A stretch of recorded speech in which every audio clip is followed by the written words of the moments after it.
Good evening. We are live. It is Thursday at 9 p.m. and that can mean only one thing. The Colts season is over. The NFL season, the regular season is over. Playoff season's beginning, and once again, the Colts are not in the dance. Nathan will be joined soon. So as we wait, we're just going to talk a little bit about how the season ended.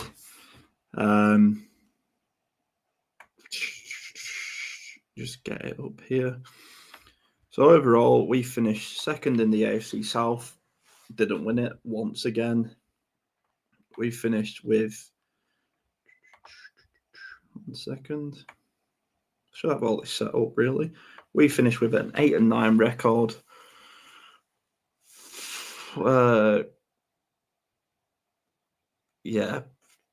We scored 377 points and we had 427 points scored against us.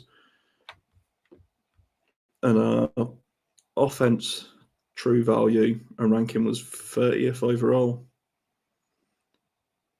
And no, excuse me. It was a little bit higher than that. Why is it on? Sorry, yeah. So points per game, we ended 17th overall, 22 points. Yards, 13th, 334. Defense allowed 25 points per game on average, which ranked 24th, and yards per game, 361 yards per game on average, and that ranks 29th. So the Colts, the season wasn't great. It was a roller coaster. It was up and down. I think the biggest disappointment for me was not seeing development. I think that's on Shane Steichen more than anyone. We actually saw regression, you could say. Anthony Richardson, a hard year, a tough year for Anthony. Certainly not helped by the franchise or his front office, but yeah, it's been a tough year for him. The defense was tragic from literally the get-go. I think, was it nearly 1,000 yards of scrimmage in the first 3 games? Really, Gus Bradley shouldn't have survived that, but somehow he did. We'll get into the firing of Gus and who we think is going to take over best case and worst case scenarios. Just check something. Yeah, so let's talk about a little bit about the last game of the season because it was a win. As much as probably that hurt us more than losing. So it was a 26-23 overtime win against the superstar Mac Jones and the unstoppable, I can't even say it with a straight face. And yeah, with 26-23 win over a pretty poor Jacksonville Jaguars team. Let's just get all the stats of the game so we can go through them. Okay. Overview. So obviously Joe Flacco started with Anthony Richardson being off injured with his back spasms. Again, lack of communication, not very clear what's going on with him. So Colts fans probably rightly annoyed there, and rightly so. Joe Flacco, 23 for 40, 264 yards, 1 TD. Jonathan Taylor, 34 carries. Why we're giving Jonathan Taylor 34 carries in a dead game, I have no idea. For 177 yards and 1 TD. Josh Downs was our best receiver on the day had the most yards, 94 yards for 10 receptions, 9.4. Pittman had a good game. He's again suffering with a back injury. For me, although it was the tough choice carrying on and maybe what some people like, I didn't like the fact that he's let injuries plague in the season. I think he should have taken the hit on IR early came back strong, but we've got plenty of time to talk about that. He went for 6 for 72, 112 yards a carry. Alec Pierce did one of the only bright sparks this year and became the first player since something like 2012 to have a 22-yard catch average.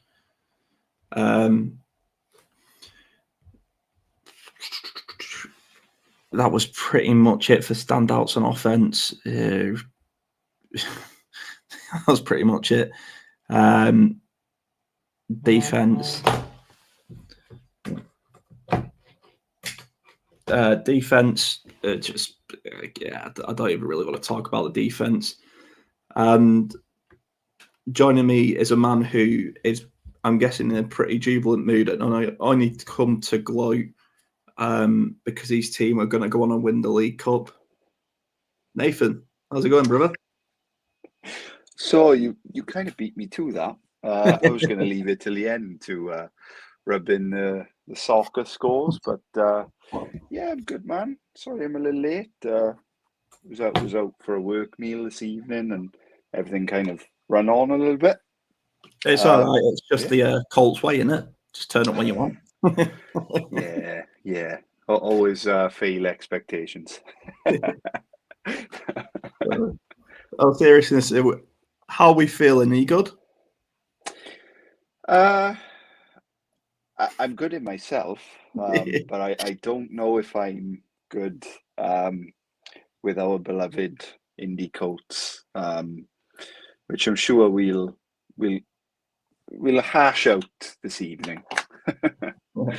So, I mean, there's plenty to get to. Obviously, we should have had a post-season press conference to react to, but Chris Ballard was ill, so that's not going to happen until tomorrow at 10 a.m. Eastern. Mm-hmm. So maybe we'll do a catch-up next week about that. But should we talk a little bit about the Jaguars game? Yeah, of course, yeah. So the one game we needed to lose, we won. It just pretty much sums up the Colts, right? Yeah, and I think the way we won it also sums up, this current version of the Indianapolis Colts, dreadful game management, dreadful clock management as well at times. There were times where we were just like sitting ducks out there, and I'm looking at the clock, I'm looking at Shane, the commentary team is even like, where's the timeout, and then we've had to go to overtime and, kind of do it with a field goal, which, as every football fan knows, it doesn't really fill you with confidence. But yeah, I totally agree, man. Not only would we have potentially have benefited from it, we would have finished with the 11th overall pick. We would also have boosted Jacksonville, which right now I think is a pretty attractive job, and a job that's being heavily linked with Detroit Lions offensive coordinator Ben Johnson. So, we could be having one of the hottest minds in football in the AFC South. Yeah, a 26-23 overtime win was probably the worst case scenario that could have happened on Sunday. So I want to talk about maybe a couple of things, and maybe we can actually, not go too deep because, like we say, we're on holiday now. We can just enjoy the playoffs. We can enjoy the playoffs as a neutral. No stress. I've had my time to relax and chill out about it. The first thing I want to get into really is the premeditated statement from Jim Irsay and just Jim Irsay's well-being in general, because to me, he didn't look too well.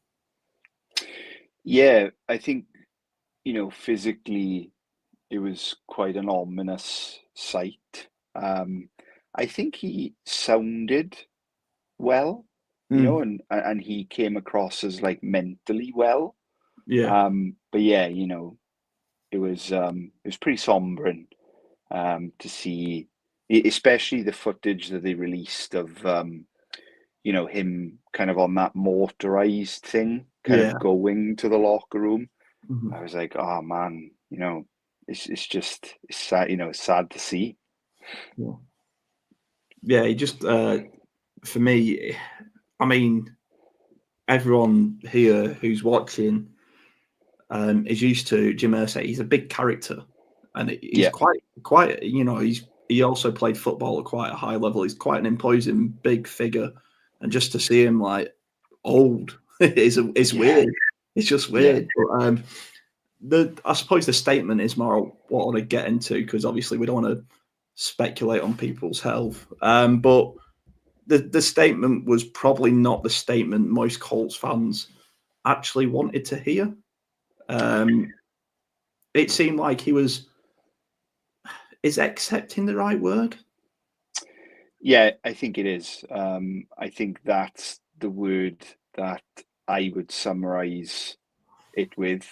And it was, the word that I think I posted in the group, between us four, quite quickly after the press conference. It was, and lots of outlets online. I'm sure anybody watching follows a hell of a lot of outlets online.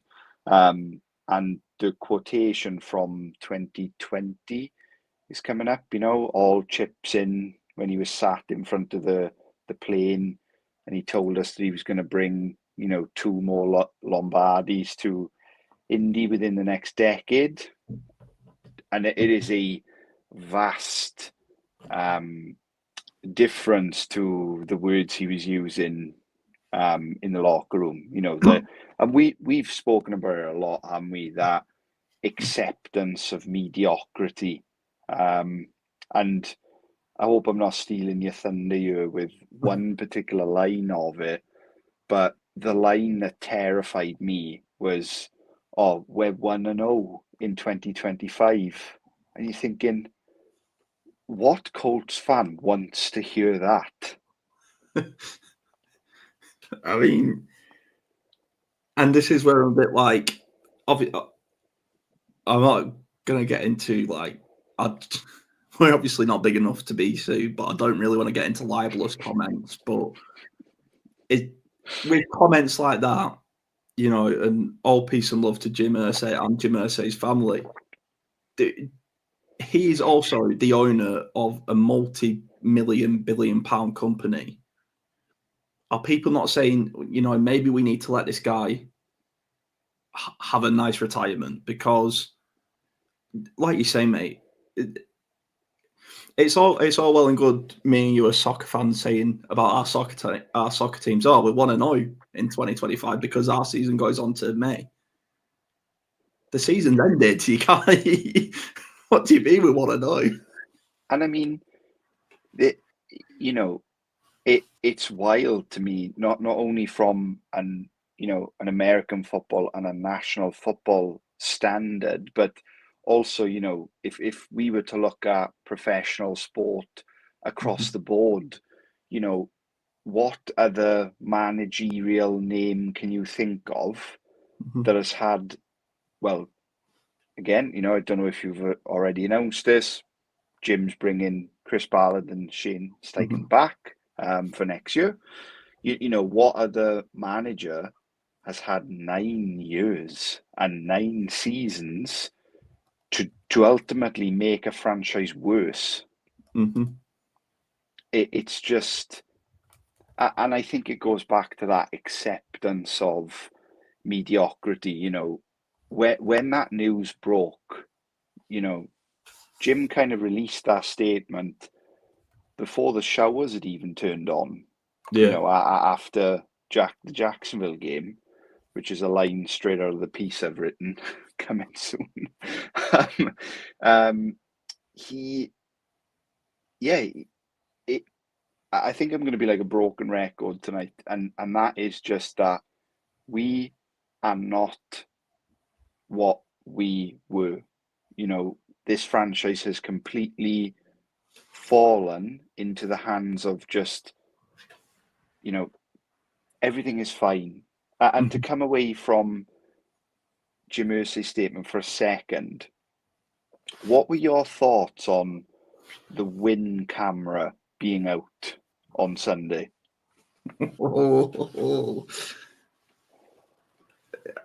I don't know if anyone or you has watched Moneyball. Yeah, one of my all-time favorite movies. Yeah, and the scene where Billy Bean's walking, he can hear music coming from the locker room, and his reaction as he goes in and people are just taking the piss, dancing, and he just smashes the stereo with a baseball bat. That was sort of my reaction. Was like, I get it, right. If all it takes for me to go, okay, it's not a big thing, is one of them players, one of our captains, one of our leaders go, not the season we wanted, we'll be back next year. We went out on a win. You go, okay.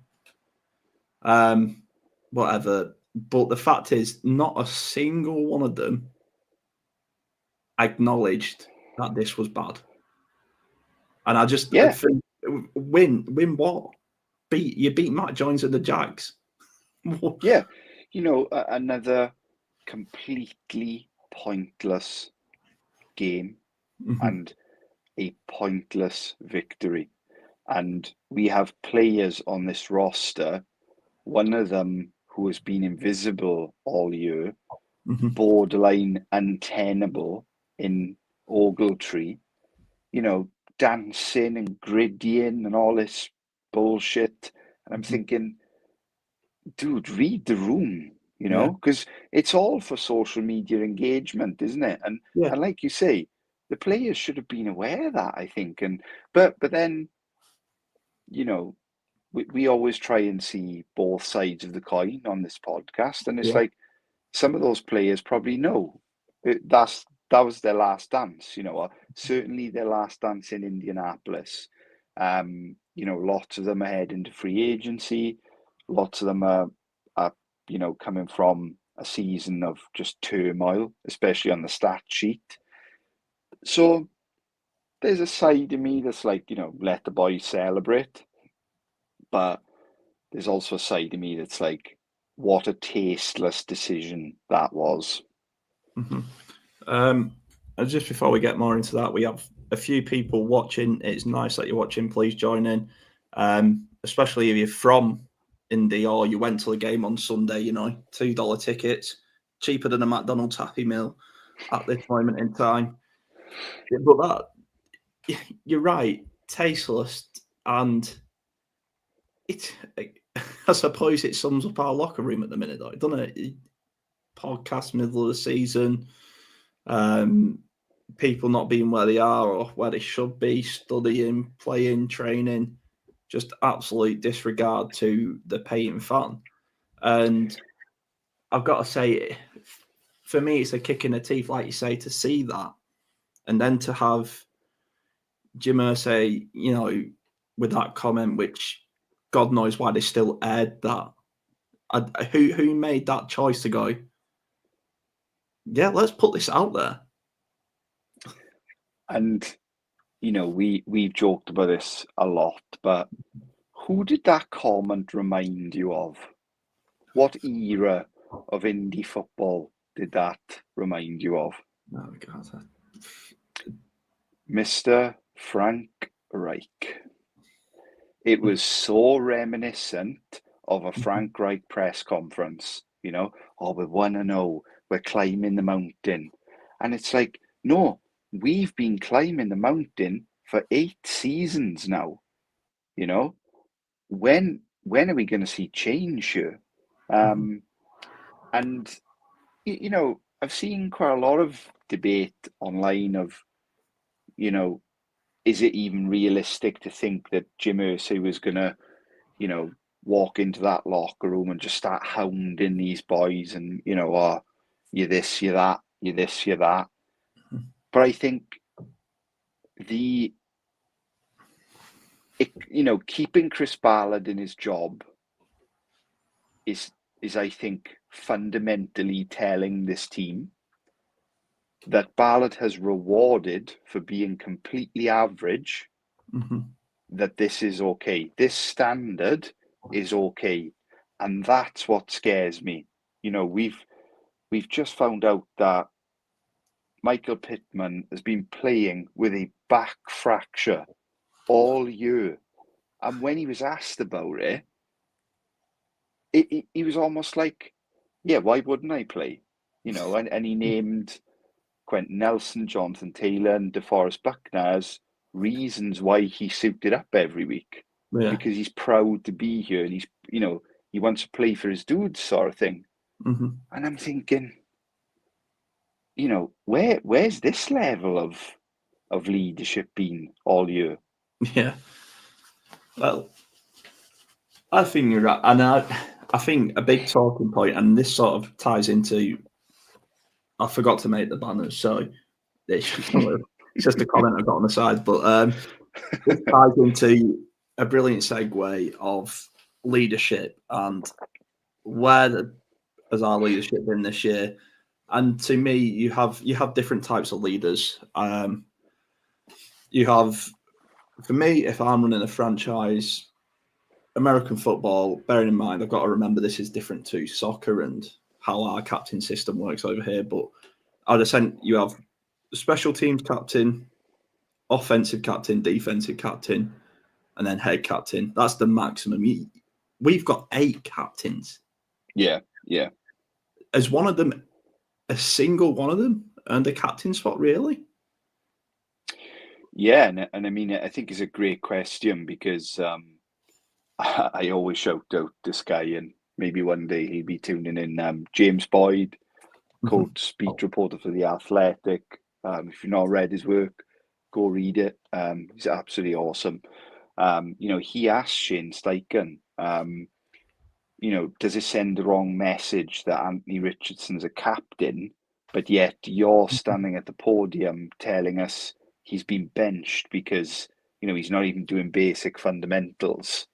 Yeah. And Shane was sort of like, well, yeah, the players voted for it. But it's like, It's not a democracy. Yeah. It's like, as you say, this is leadership, and I always think of, imagine what it's like walking into a room with a pissed off DeForest Buckner looking back at you. Yeah. You're going to listen, and he says jump, you're going to say how high. Yeah. Whereas if the rumours are true and, Richardson was late into the facility, early leaving, wasn't attending meetings, wasn't going through preparation. Imagine walking into the locker room and seeing that. Oh, where are you going, Anthony? I'm going home. You'd just be thinking, oh, well, I'm going home too. And Yeah. I genuinely think we have a head coach that's totally fine with it. I really do. Yeah. See, it's the interesting thing to me is, and sort of the nagging thing is, and excuse me, I alluded to this in our WhatsApp group, is the nagging thing. Joe Flacco never had to win the job off Anthony Richardson, but then Anthony Richardson never had to win the job back. Completely right. No wonder Ryan Kelly and Big Q are going, I love Ryan Kelly. I think potentially Hall of Fame one day, definitely a Ring of Honor member in my eyes. This was probably his last year. I look at Q, definitely a Hall of Famer one day, and definitely a Ring of Honor member one day. These are 2 guys who have served the Colts and served the Colts well.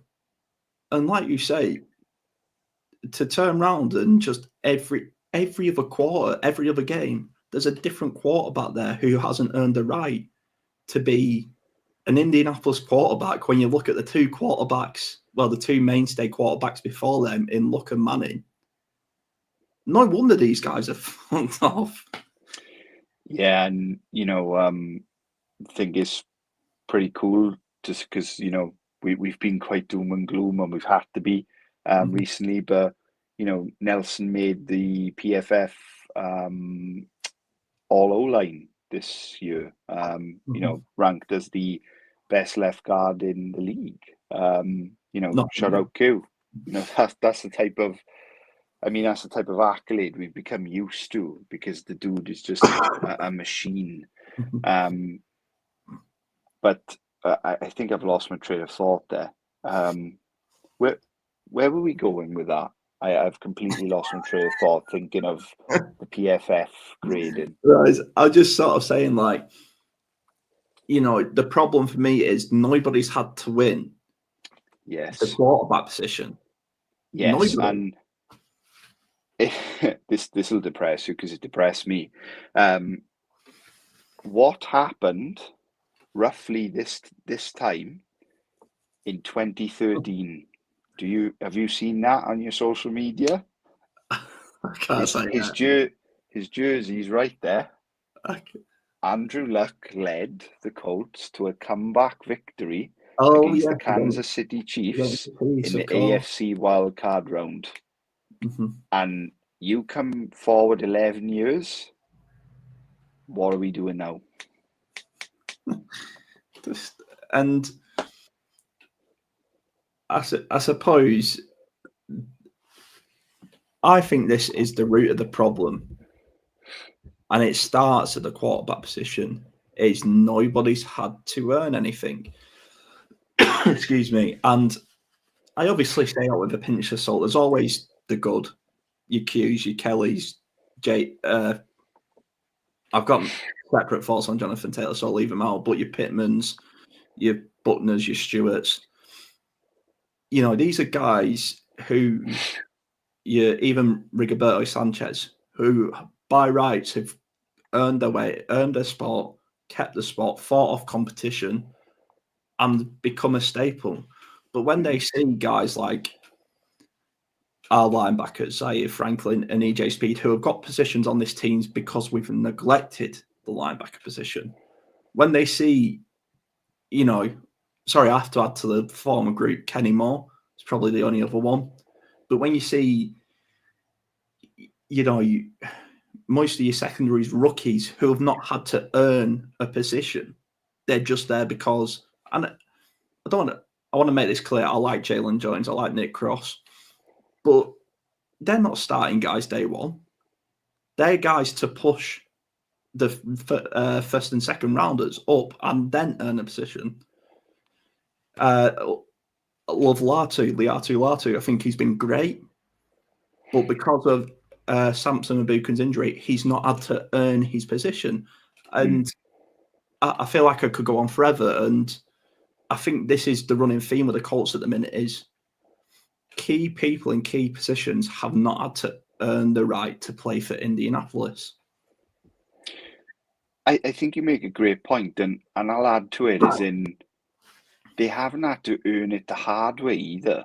We're so used to not going to the playoffs, not winning a division, and everybody just seems so okay with it. Yeah. Like, I'm sure we all can't wait for Chris Ballard's press conference tomorrow, right? But we could probably sit here and have 10 like joking attempts at the opening paragraph, right? And I reckon we'd nail it with one of them. You already know what he's going to say. You already know what he's going to blame. We're going to hear the line, like he said mid-season, I've fired myself 500 times already. We just know what we're going to hear. And I've sort of alluded to this in the piece I've written, so I won't kind of go into it fully, but I'll let people read into it. I think as fans, we've genuinely got to ask ourselves, like, is this just what it is now? And that sucks, man. Like that sucks. And sport, and especially the NFL, is such a finite thing. We get it for, well, hopefully 20 odd weeks a year, but we are, as Colts fans, we Yeah. often don't get it for, we get it for 18 weeks and that's it. Yeah. But yeah, it just feels like the more we accept this mediocrity, maybe the more fun the ride's going to be. I don't know. Yeah. I really don't know. I want to give a shout out to the Cover 2 podcast, who were talking about, they made a really good point of, Chris Ballard and Shane Steichen are acting like this is Anthony Richardson's rookie year. And whilst technically, yes, he didn't have a starting year because of injury, how long are you going to say that for? If he's injured next year, you're going to go, well, technically, are you then going to go into a fourth year saying, well, this is technically his second year? Like,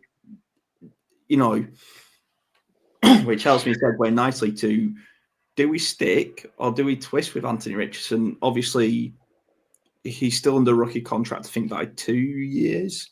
Correct, yeah. Because it is 4 years, and then you have an option to take up a fifth or. Yeah. In 2 years, there's probably going to be a namesake prodigy coming through as a quarterback. The March for Arch, I think it's starting to be called. So, make this clear, I am not done with Anthony Richardson. I love the ceiling that Anthony Richardson can be.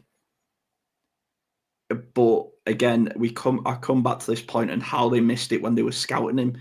If someone's having back spasms so bad at the age of 20 that 22, that they need to crawl around their house, you need to get out of the game, regardless of how tough you are. That is not a good sign. Yeah, and I look, I think I've succumbed to hope, right? And there's two ways to this hope. And I'm gonna be totally honest that I want it to be version 1 of hope, we'll call it. This is my hope project, right? Nathan's hope project.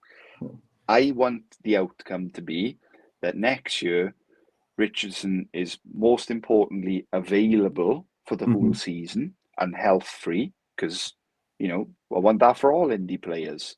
Yeah. I want to see a drastic improvement in his accuracy and just the fundamentals of the position. Yeah. And I think we want to see Steichen's playbook and Steichen putting him in the best spot. But and then maybe we go on and we do have this generational kind of talent that's going to earn a lot of money and hopefully win a lot of games for us. But I think there's a 50-50 here, where option 2 is everybody's gone next year. Chris, Shane, Anthony, gone, and we'll draft. Think about it. If it doesn't work out this year, like next season, I have the Colts at 4 wins maximum, right? 4-win team. And we could be in a position where we clean house and we're given a new GM and a new head coach a quarterback pick. Yeah. Like, Richardson's just not going to survive it. He, as good as he is, this is 3 years, 3 seasons where he ultimately hasn't been available for them. And, we caveat it, me and you publicly are big Richardson fans. Yeah. But, I mean, availability is key, man. It's absolutely key. It's the best ability. Yeah. Yeah. Best ability. Like we both say, we want the ceiling of Anthony Richardson. I'm definitely not done with it. I've seen the good of what he can do, and you just think, wow. But again, it goes to my leadership point of, is anyone actually sitting this kid down? Do you know what I mean? Because I've heard that Jim Irsay actually had to get Shane Steichen and Anthony Richardson in the same room as Chris Ballard to explain why he's been benched. That's a rumor I've read too from multiple, reliable sources. Why is the owner having to do that? Is Quentin Nelson sitting him down going, mate, why are you leaving early? Mm. And then if he's got the attitude, that's when you say, okay, you clearly don't want to be here. Go to Minnesota and Kevin O'Connell, yeah. Kevin O'Connell, because he obviously loves him. He's high on him. Go there because you don't want to be here. If you don't want to be here, that's fine. Sometimes it just doesn't work out, but somebody needs to make a decision, and it can't just be, okay, maybe we're not off the QB carousel, but it can't just be around in circles, a franchise carousel of the same old stuff. Yeah, and I think, there's definitely a fear in me that Aaron Rodgers or Kirk Cousins will be signed this season, because I think Chris Ballard knows, and he can sleep quite safe at night knowing that if he makes the playoffs next year, he's going to get, a 5-6 year extension, and he's kind of rolling his way to the bank. And but if that doesn't happen, I really do feel that Richardson needs competition in the room from very early on. He needs to, as you say, and as you put so eloquently, earn that position and showcase to everyone that, I am the future. Let me put a hypothetical question to you, right? Like, if Richardson is or doesn't make a clear jump next season, right, and they stick with him, we're in year 4 then. How much would you pay him? I wouldn't. Precisely, right? That's my answer too. Yeah. And we're like, the UK Anthony Richardson fan club. Yeah. But we've both sat there and gone, I'm not paying this guy. What's he done? Yeah. Especially if he misses next season, if he misses more than 2 games, I'm sorry. It's just, obviously caveat to that. If he misses 2 games and we go 15-2 and win the Super Bowl, then.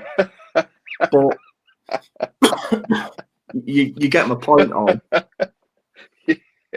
Yeah. I just love Harrison's Super Bowl optimism that often comes out.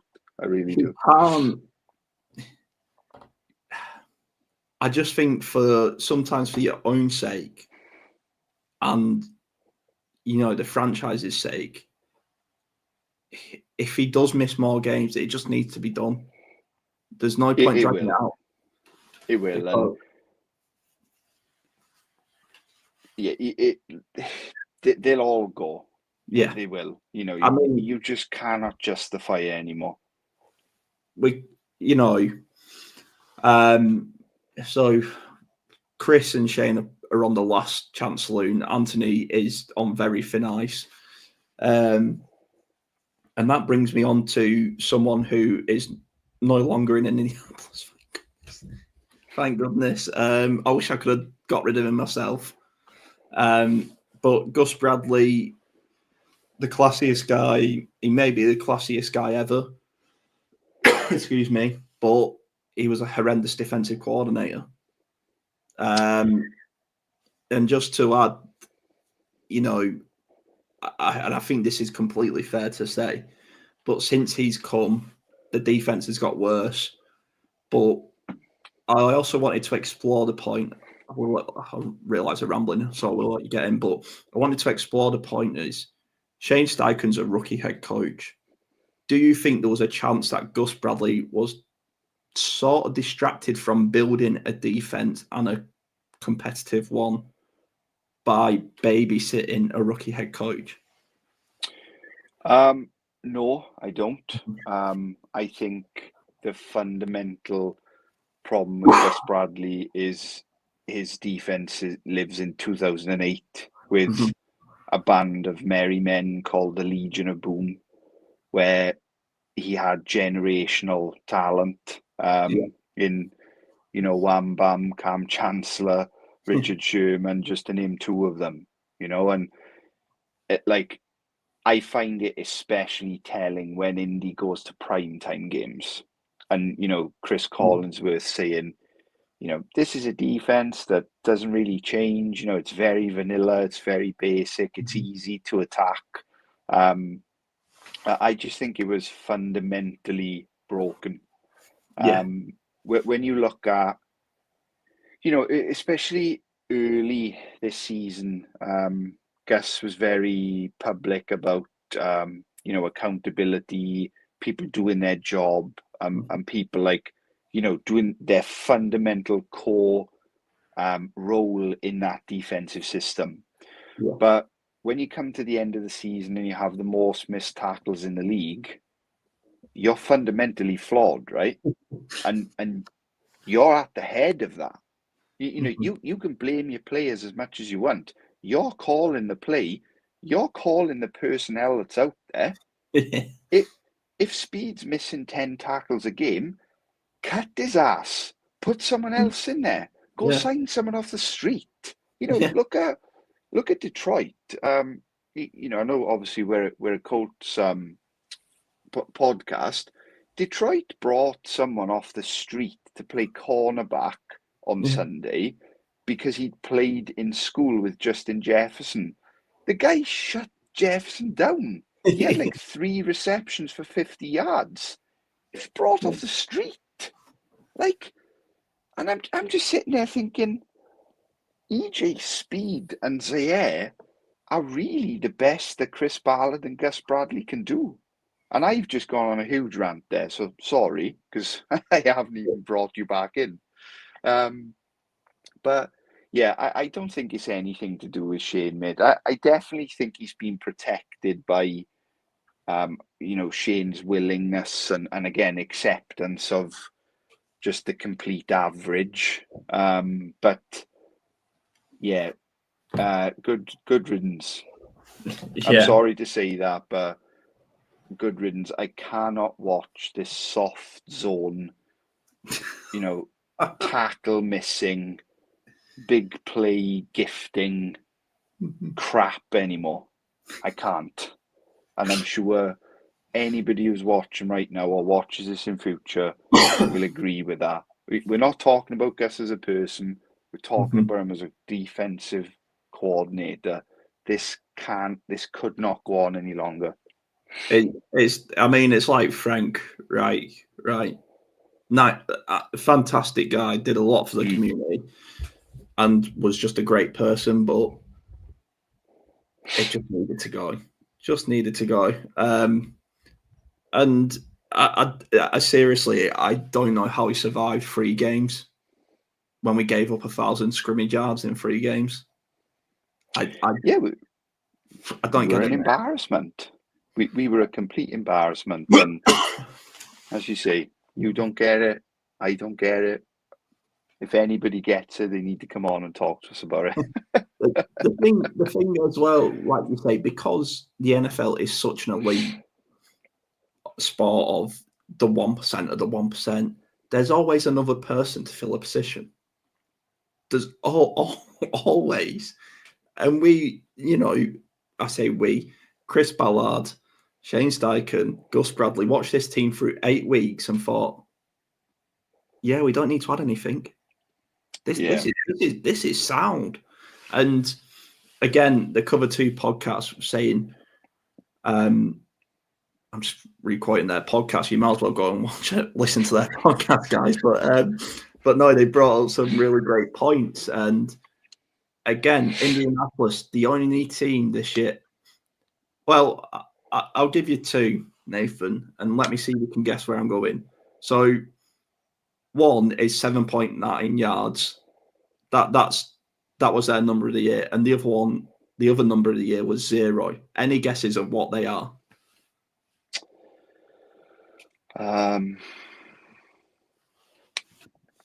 I don't know, something like we average 7.9 yards in the air against us per pass or something.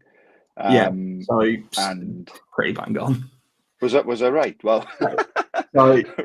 7.9 yards was what every the quarterback against us got every play on average, and 0 was outside talent being brought in to start.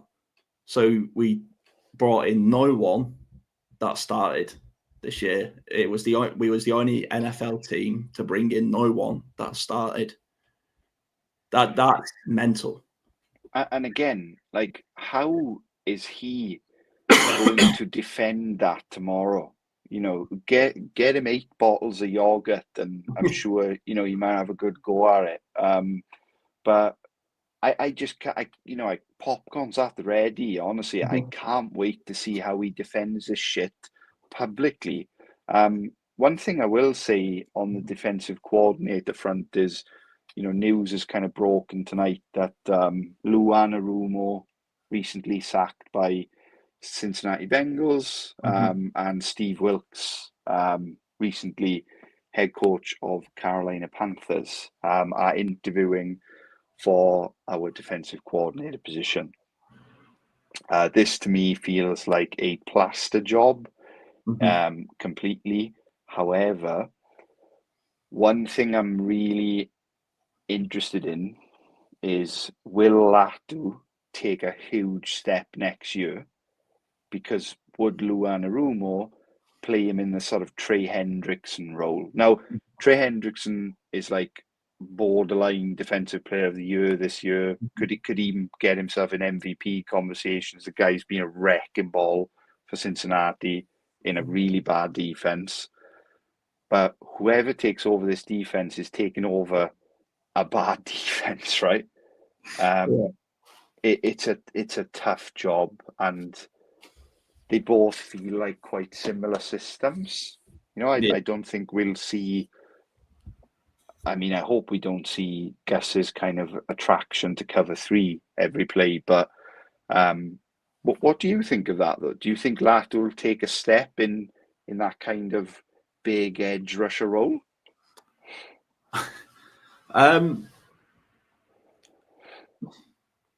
I've got so sort of 2 thoughts really, and my thought is, one, was he a victim of system this year, Latu? Absolutely. Yeah. Excuse me. But 2, you can't just be fast in the NFL. In college, he could get away with just being fast. So many times this year. I mean, he's had a good year. Don't get me wrong. But we haven't seen him half the time. I'm like, I don't know how many times I've mentioned it. It could be a drinking game. I've mentioned it that many times. But where is he? Like, is he on a snap count? Is he injured? Like, what's going on? None of us know. And then we've got him dropping back in pass coverage on third. He's your pass rusher. He's rushing the pass. That's his specialty. And you've got him dropping in coverage. So was he a victim of system? Yes. But 2, he needs to leap forward. He needs to learn how to come back inside.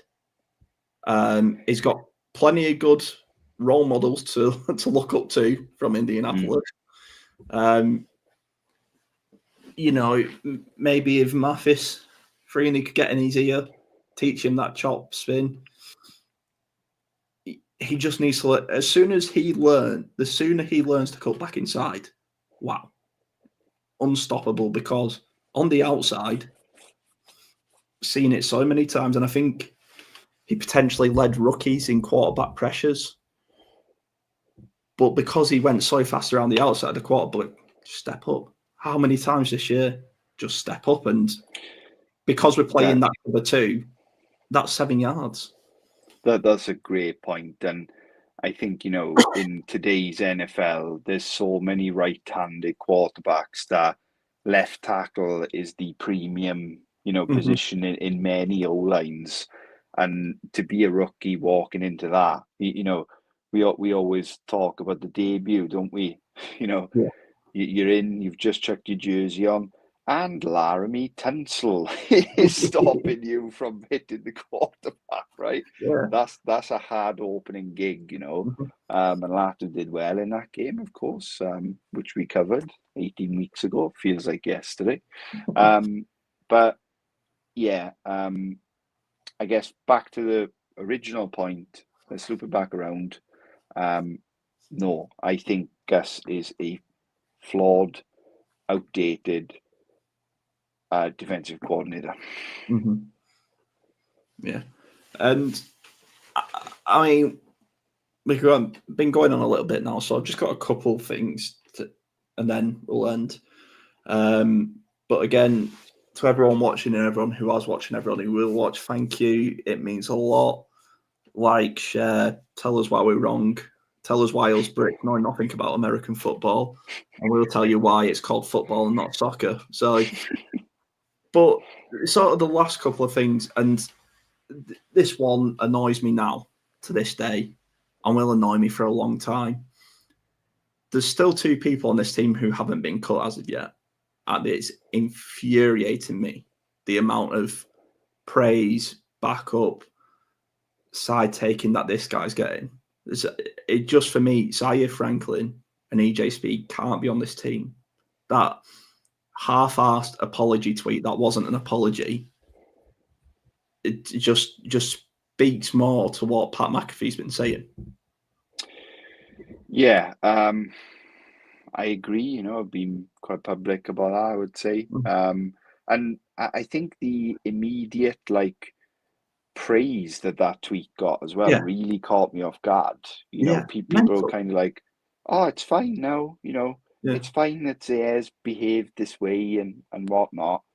And whatever side of the argument you stand on, I think the fundamental message is this is the captain of a defense that has the most missed tackles in the NFL. It is the 29th ranked defense for points allowed. And he's more interested in being some sort of media personality. Go do it on a different team, man. Good on you. You've broke the tackles record again.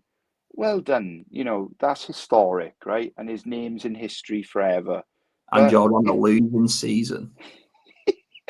Yeah, and look, EJ's done.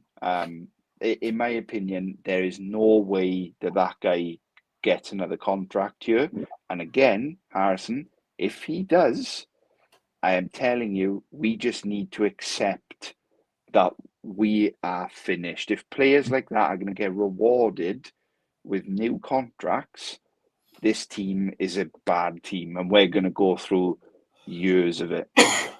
Yeah, it just, again, for me, how the person who's on the 30th ranked defense makes the Pro Bowl shows just what a sick joke the Pro Bowl is, and it just shouldn't be. It shouldn't exist. I'm saying that about one of our own players. That's mental. I think that's the first time. This is the first time I've ever been negative about one of our players making the Pro Bowl. Happy for the other two guys. I mean, so I'm sorry to interrupt you there, man. No. I think Zayer's invited you to do that. He's invited you to do it as a fan. He's invited hundreds of thousands of Colts fans across the world to be like, why are you there? You know? Well, again, I just, for me, and this is, Zaire is a player I liked. I liked him last season. I liked him the season before. I liked him at the start of this season. Even, I wouldn't say I chose his side, but I saw where he was coming from when all that kicked off. But then just to carry it on, it's just you, mate. Nobody else is talking about this anymore but you. And yeah, I mean, we've got a full off season to talk about what and who and why and when. But the sort of last couple of bits then, draft talk, pick 14. I said 15 about 5 weeks ago. Would be pick 15. Yeah. I was Yeah. close. And you know what's scary? I've been looking at a few mock drafts today. Chris Ballard could get his tight end by not doing anything. Yep. He could have his player fall to him again. And this guy has made a living off being awesome at the draft, right? And I look back to him, his first year, yeah, fucking smashed it out of the park. Nobody can deny that. But then every year, his players just fall to him. I don't know how it keeps happening, but obviously I wanted us to trade up last year. Didn't have a problem with Latu, but I wanted us to go for Brock. His guy this year, Tyler Warren, is that? I don't think it said like Tyler that. Warren, yeah, out of Penn State, yeah. Yeah. This is the 1 year where it looks like nobody's taken a tight end in the top 10. Yeah. And, you know, I think every man and his dog is going to mock Tyler Warren to Indy, but we all know on draft night, we might see a D lineman get taken or, you know, a trade back. I think we should really be prepared for the trade back this year. I think he has to take a tight end or be aggressive, because if he's not, I think it would be worse than $2 tickets. Yeah. You're right. I think it would be genuinely worse than $2 tickets. And if the Ursays are not prepared for that, oof, I would be. I'm just saying. Like I say, we got a lot of off season to talk about the draft and who we'd take, so we could put that to the side now. But just to round out the show, then, and again for those watching, thank you. So I wanted to round out the show by talking about a couple of things. I've sort of got my takeaway from Sunday's game, which is absolute shout out to the fans that were there. I thought they very clearly made their voices heard. Apparently, the talks of fire Chris Ballard signs being confiscated. Yeah, there's photos of that online, wasn't it? Yeah. What a soft ass franchise we've become. You know, like, just it felt. I think it's the first preseason, off-season game, in the sense that usually your preseason is before the season starts, not after the season finishes. But yeah, but I didn't think the fans were horrendously toxic. They cheered when we did something good. It wasn't just constant booting. So, and I think it was actually good of. Was it CBS? I think we're covering it. I think so. Yeah. One of the commentators, he actually said, "This is not just today. This is years for this franchise, and this is why these fans are frustrated." Yeah. Them guys didn't want to be there either. Nobody wanted to be there. Yeah, I bet that was the short straw when they were dishing out, where you're traveling this week, guys. Oh, really? We've got to go to Indy. I really do think it must have felt that way. Yeah. So yeah, just a shout out to the fans. And it's sort of my last point. It's a bit of a negative, but Matt Gay, you have to go. You have to go. Again, seems like a nice fella, and before his injury, maybe he was good, but you can't hit a plus 50 indoors. Professional kicking's not for you. But is a kicker who can't make field goals from 50 yards indoors good enough for this current Indy Colts regime? I think it will be. I would not be surprised if he's brought back on a 1-year deal, honestly, because I hope I'm proved wrong, but this is the standard that everybody seems to be celebrating, and I think Ballard is going to get destroyed at the podium tomorrow if he goes with his classic, this is something to be proud of. This is really good. We're making progress. Because he told us 18 weeks ago that he was so confident in this approach that he didn't care if he got fired. Yeah. Right? And it's 10 years since we've won the South. 10 years. In the worst division in football. I completely agree. But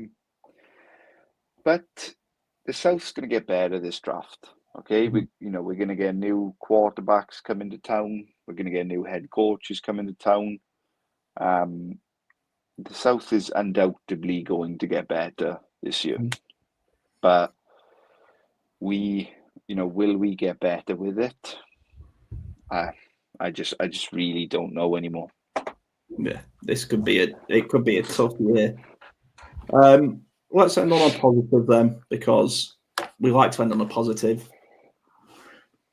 So I want you don't have to give me a full paragraph because, like I say, we've got an off season to discuss all this, but I just want your hero of the year and unsung hero of the year.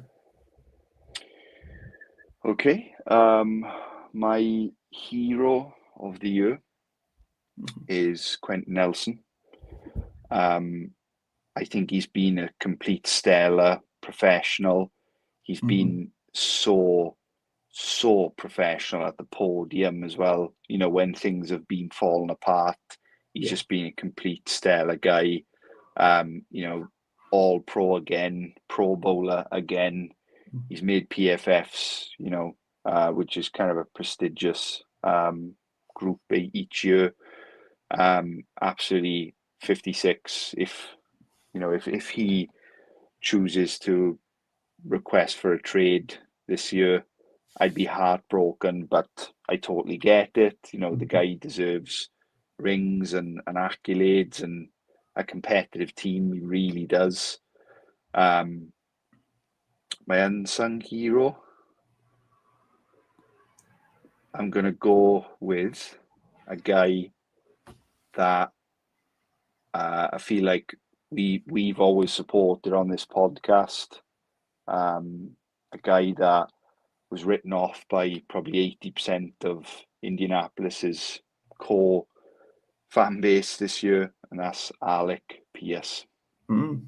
Just a complete dog this year, a genuine deep threat. He's looked like a deep, the deepest thing we've had since T.Y. Hilton, really. And just he's almost making us watchable this year, and those categorically would be my answers. What about you?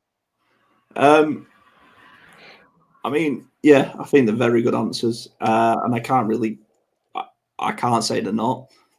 Excuse me. My hero of the year is actually going to DeForest Buckner. Okay. And I get this defense hasn't been great, but I feel like he's the one. Yeah. He's the one leader, I suppose. He's the one guy who's actually stood up. Again, a few other names, a couple of other names actually. You could say I had to really reel that in, but and then unsung hero of the year, unsung hero, or more just what I've wanted to see from players this year is progress. And I suppose the most progress that I've seen is Jalen Jones. Yeah, you've been a big fan of his all year, haven't you? Yeah, and he's made some stupid mistakes, but rookie mistakes.